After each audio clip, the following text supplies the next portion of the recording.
Hello, I'm Casey Aiken, and this is 21 This Week. Coming up next, why do so few vote in Maryland primary elections? Is Mike Miller right about the Redskin name? Does the recent Florida election spell doom for Democrats in November? And we spend a few minutes with County Executive candidate Doug Duncan. But first, our panel of insiders will give you the story behind the story.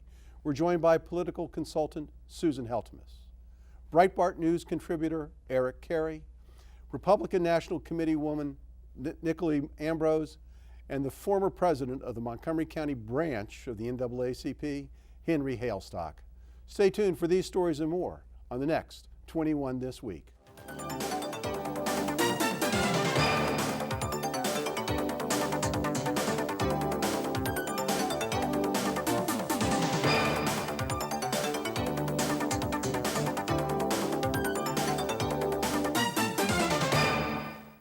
This week, in our series of political profiles, we're sitting down with former Montgomery County executive and now candidate, Doug Duncan. Welcome, Mr. Duncan. Casey, great to be here with you. Thank you very much for having me. Well, thank you. Thank you for taking the time to meet with us today. One of the things that we are trying to do in this profile series is to allow Montgomery County voters an opportunity to get to know those who are seeking public office, but you're hardly an unknown commodity.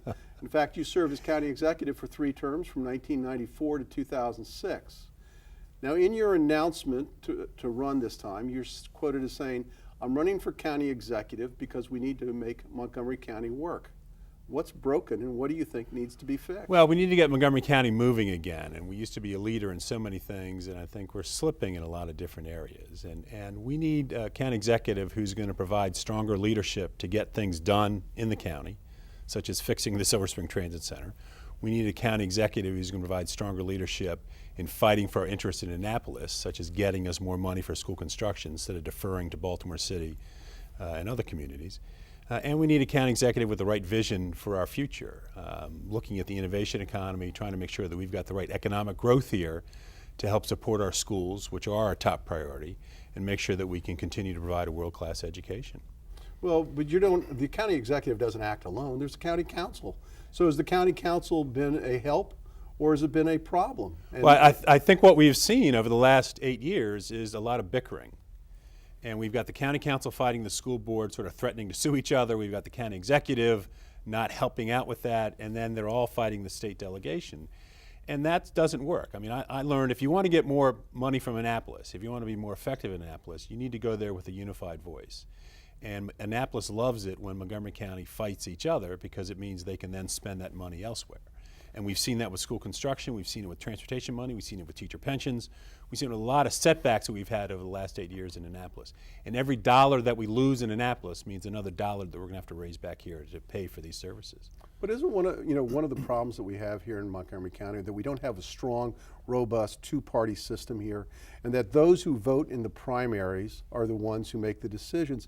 And frankly, we have an abysmal record of primary voters coming out. It was less than 20% in the last election. Two-party politics is always healthier. You need an opposition party to keep people honest, to keep people, to make people defend their ideas and their programs and policies. And I think that's very important for democracy. We don't have as much of that, or we actually have very little of that here in Montgomery County and in the state of Maryland. So we've got to make sure that we have that debate within the Democratic Party, which is why we should have contested primaries, which it will increase the turnout on Election Day. And hopefully we will do better with our primary voters. I think some other states are looking at this issue, making changes to how they conduct their primary elections to try to increase turnout, and Maryland needs to do something similar. Well, there are those that say that the special interests in the primaries are too strong, like the teachers union, that they have too much sway over how the election is kind of conducted and focused.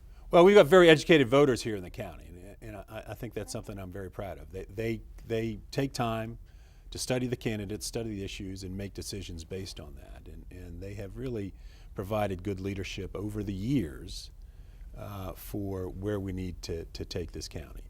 And I'm counting on that this time, that the voters will say we need a change in leadership, we need stronger leadership, we need somebody who's going to defend our interests in Annapolis, who's going to get things done here, improve our schools, get the Silver Spring Transit Center open, get the economy growing. We're in a jobless recovery right now in the county. Since 2007, we've only added 11,000 jobs in this county, much worse than Fairfax County, Washington, D.C., Anne Arundel County, Baltimore County, and Howard County. Even Howard County has grown more jobs than we have since before the recession. Well, that's one of the issues that we talk about constantly, is the comparison that we have, whether or not Montgomery County is a business-friendly environment. How do you promote that business-friendly environment? Well, there are two things that need to happen. The state of Maryland's tax structure is not competitive with Virginia, so the new governor is going to have to fix that and work with the legislature to fix that. But here in Montgomery County, we've got a tax structure, regulatory structure. We've got a county bureaucracy that is not business-friendly either. And we've got to find ways to fix the Department of Permitting Services, to fix the Department of Economic Development, to focus on creating startup companies here in this county that will then grow and provide the job growth that we need for the future. Well, I'm glad you touched on that, because in my day job, I'm a real estate lawyer. And one of the problems that I see constantly is getting park and planning and the permitting department on the same page. There's so many regulations that even a simple subdivision of a lot can take up to a year. Which is why when I was executive before, we created the Department of Permitting Services to streamline that whole process, to put case managers in to help people get their applications through. What's happened in the last 8 years is that department has basically become dysfunctional. It has cost too much. It's not working. It's not working in a timely fashion. It needs a major shakeup. And the Department of Economic Development needs a major shakeup as well. They need to get back focusing on customer service, helping the small businesses in the county, and instead of evicting 38 biotech startups from an incubator in the county, they need to find ways to help the startup community and create more startup space in this county. Well, one of the problems that I think you might encounter if you're successful in your quest is the state government keeps putting on additional mandates and additional requirements that businesses have to operate by. The change in the stormwater management system over the last 10 years has been an enormous burden on businesses here in Montgomery County. We have a rain tax that's an enormous burden. Those are things that you really don't have much control over. Well, what's happened with the state, and they've put a lot of burdens on local government as well. Mm-hmm. The state has balanced their budget. They've gotten through the recession by raising taxes, by getting the federal infrastructure money, and by passing costs on to the local governments. And we are losing about $100 million a year from the state of Maryland that we had been getting as aid, that we now have to cover those costs ourselves. That's $1 billion over 10 years. That's a lot of money, and that's why we need someone who's going to fight for our interests in Annapolis, as opposed to saying that we have to wait to ask for school construction money, as the current county leadership has said, until Baltimore City gets everything they need for school construction. That's just wrong. We should fight for our children as hard as anybody else in the state. I mean, you would think with the prominent politicians that we have from Montgomery County who are in the comptroller's office, who are in the attorney general's office, that Montgomery County would start getting more fair treatment. I mean, we have long felt like we're the second-class citizen of the state, even though we're the most we're contributing more than any other county. We're the biggest jurisdiction in the state. We give more money to the state than anyone else, and we get back very little in return. And we'll never get back dollar for dollar because of the need-based state aid formulas, but we should be getting back more. But when our current county leaders, including my two opponents in the primary, let the governor get away with promising $55 million for school construction in 2007 and yet only delivering $46 million, and instead of screaming about it, they thanked him for his generosity.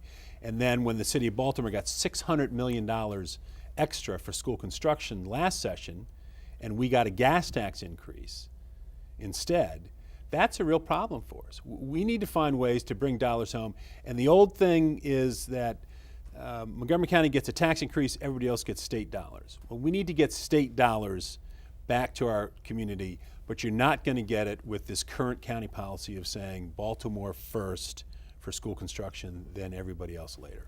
Well, that was a great way to wrap it up.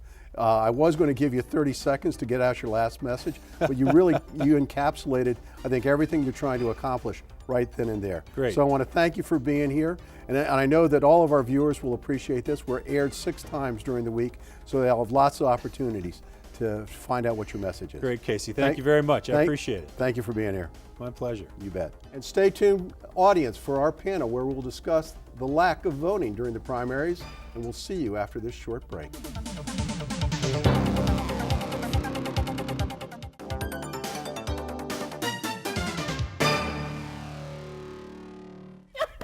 Welcome back. Welcome back. You wouldn't believe what goes on during our breaks.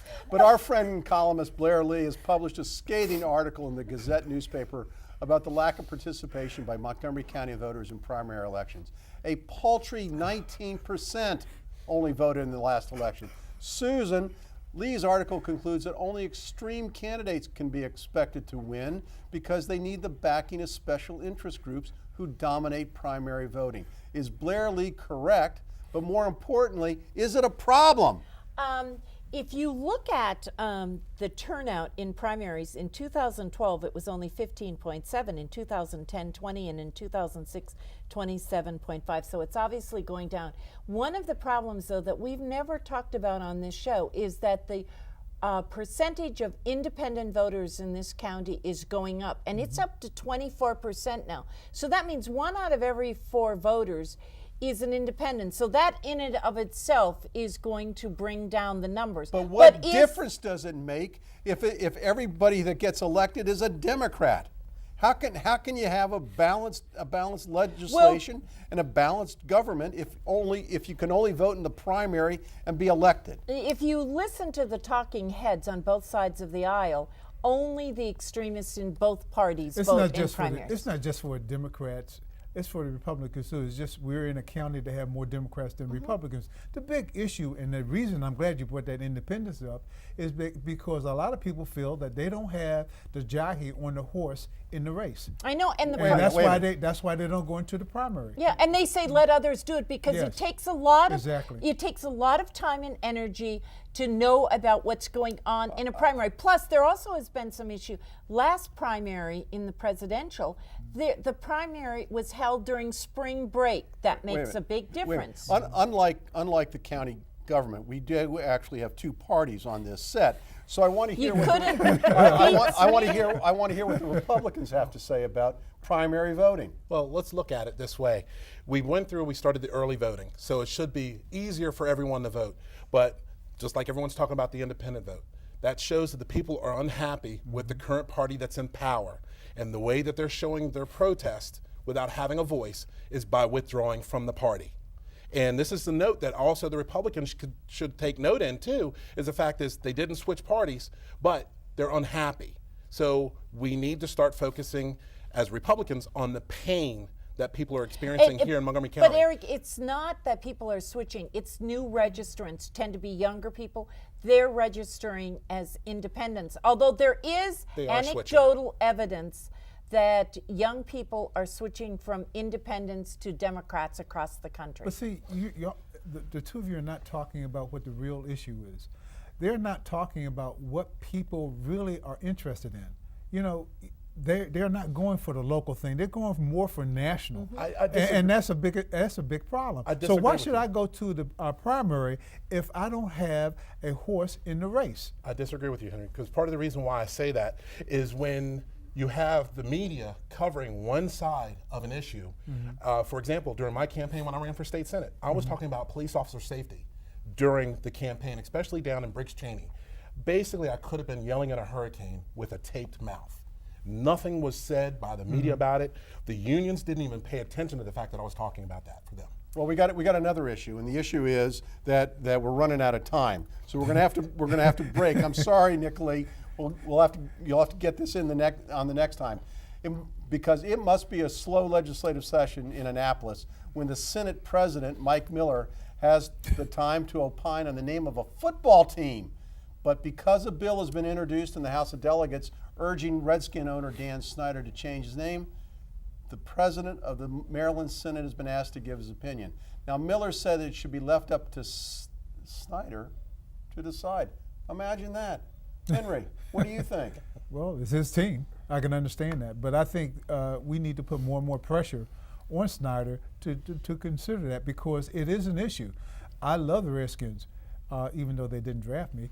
But the big thing is that they need to look at how it's affecting a particular race and how others may view that. Okay. Nicolee, it's curious that this issue gains national attention when the minority leader in Congress, Nancy Pelosi, weighs in on it. Isn't this just a local issue? Casey, what's even more disturbing about Nancy Pelosi weighing in was that she didn't just object to the name. She wanted the PTO, the Patent and Trademark Office, to get involved and revoke their trademark. This is the ultimate in Big Brother. It is so appalling that our former House leader is out there taking the time to interfere with life. And I just have to say, I don't understand the controversy. Back generations ago when the Redskins were named, I think it's rather a compliment to reflect the warrior spirit and the strength of our Native American Indians. So I am failing to understand the problem with this. Let the Redskins decide what their name is. Let me clarify it for you. Redskins is not a Native American name. It's a name that was placed on them back in the days of the shoot 'em ups and everything else. It is not a popular name among the Native Americans. It's really not. It's a derogatory term. Yes. Nobody should be called by the color of their skin. I think, well, wait a minute. I think this is the problem. I don't think really the origin of the name is well documented. I don't think it just started with the movies. I think it existed prior to the movies. The question is, Susan, how do you recognize a warrior spirit? It's been mentioned often that the Vikings raped and pillaged all through Great Britain, and yet the Minnesota Vikings aren't considered an offensive name for everyone from Sweden. I mean, this is political correctness. And you know what? We are becoming a more politically correct nation. And just like Redskins was a derogatory term, there are some other words out there. For instance, the N-word that we would never name a team. It is wrong, it is hurtful. Susan, the next thing you're going to say is that every football team that's named Cougar should be changed because it's derogatory to older women. It's an animal. And you say that Casey, looking at me, that's really offensive. Don't belittle the issue. The issue is a racial issue, and Redskins is a racial statement. As I say again, I love the Indians. Now let's take the you college. Got 30 seconds to wrap this up. Let's take the college, the Florida Seminoles. Okay, they had to make an agreement with the tribe to keep that name, and so that it wouldn't be offensive. Now, why can't the Redskins change the name to Braves and make an agreement? She used the word warriors. That's warriors, a great yes. word. All right, ladies and gentlemen, we're going to have to leave it there because we have one more topic to cover tonight. And I think, we'll debate this as long as Dan Snyder holds the opinion that he shouldn't change the name. So And he will. It won't now last I'm a much political longer. junkie. And like all political junkies, I want to spot trends before everyone else. And this week, a special election was held in the 13th Congressional District of Florida to fill a vacant congressional seat. Susan, the national news is all over this, and the outcome of the race, trying to determine whether the tea leaves that they are reading signal that Democrats are in trouble in November. What do you think? Whether the Democrats are in trouble or not, I think it's too early to tell, but I think that this race is a race. Republicans have held this seat for 58 years, and the female Democrat lost by 2%. You sent us the information. All the races in the past, the Republicans have won by vast margins, and it could be an indicator, but I think it's not as much as what some Republicans would like you to think. Well, we'll find out what the Republicans think. Nicolee, you are the national committee woman for Maryland. What do you think? Here's my note to Democrats. Dear Democrats, please continue to run on the Unaffordable Care Act. Love the Republicans. Seriously, if we look at the numbers for this is a district that is one of the closest in the nation, 1% variance on this. Barack Obama won it in 2008 and in 2012. Alex Sink had previously run for governor in 2010, failed attempt, but she won that district. She's got amazing name recognition, and she gathered less support this time than she did in a statewide race with tremendous funding both times. So I think this is a fantastic bellwether for Republicans. I'm very excited, and please continue to run Democrats on this healthcare bill, which is destroying my everyday life, making healthcare very difficult for me and my family. And I think I'm just one of many middle-class Americans who is having this problem. Good news for Republicans, because we need to fix it. Well, I think I would call that gleeful, Casey. Would you say that was gleeful? Yeah, okay. Well, it's most of the time, Susan, Republicans on this show are not gleeful because they have nothing to be gleeful about.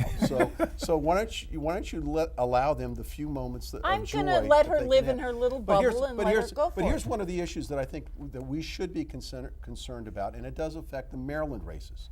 Just today it was announced that Maryland is considering doing away with the entire Maryland healthcare exchange. And if they do that, it's going to have a significant impact on the Maryland's race for governor. And the impact will be on Anthony Brown.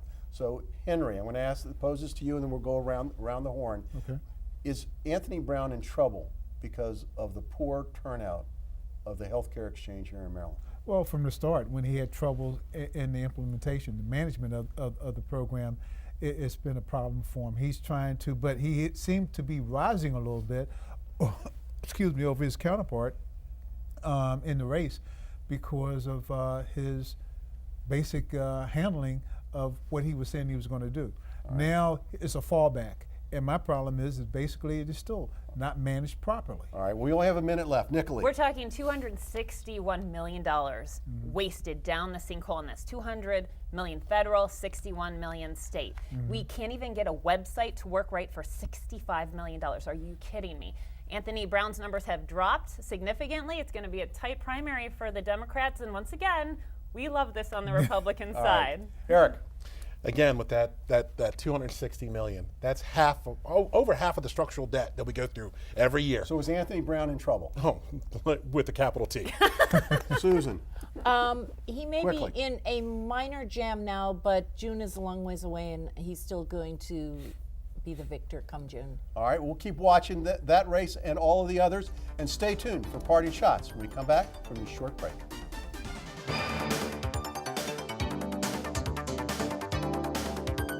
When we come back, here we are now with Parting Shots. Susan Heltemes. I am concerned about legislation that Kirill Resnick has put before the legislature in that it wants to penalize the company that is owned by SNF from France that wants to help build the Purple Line in Silver Spring. The feds are threatening to not fund the $900 million for the Purple Line because this would exempt one line unless they pay reparations to the Jews. The Holocaust was terrible. Reparations are probably good. This is not the time nor place. Kirill, change the legislation or kick it back for this year. We need the Purple Line. We need the feds' money. Well, thank you, Susan. Eric Cary, your parting shot. My parting shot is basically, we are starting to hear from our county exec candidates about the money that we send to Annapolis every year that goes to Baltimore and other jurisdictions. This is stuff that we, as Republicans, have been talking about for years, and we've been told that we're liars. Guess what? The chickens have come home to roost on this one. So let's basically hold our legislators accountable for this robbery that's happening to us in Montgomery County. Thank you, Eric. Nicolee, Ambrose, your parting shot. I'd like to talk about the loss of all common sense in Annapolis, talking about the bathroom bill, otherwise known as SB 212, Senate Bill 212. Although it seemingly allows people to express themselves on any given day and go into any bathroom they wish, the unintended consequences is that we might as well call this allow child predators in bathrooms to stalk our children bill. This is disgusting and disturbing that our state legislators are encouraging people with bad intentions to be able to track our children down in bathrooms, and we cannot kick them out until it is too late. So please bring common sense back to Annapolis. Contact your legislators, or you can do that through mdpetitions.com. And let's stop this bill. We have until April 7th, and we need voices speaking on it. Thank you so much. Thank you, Nicolee. Henry Hailstock, your parting shot. I am going back to the education of our children. We have a growing population that really needs better facilities for our children to learn and to grow. We have too many places are becoming outdated. We don't have the facilities or the equipment that will allow them to grow and to move up, to be updated in their education.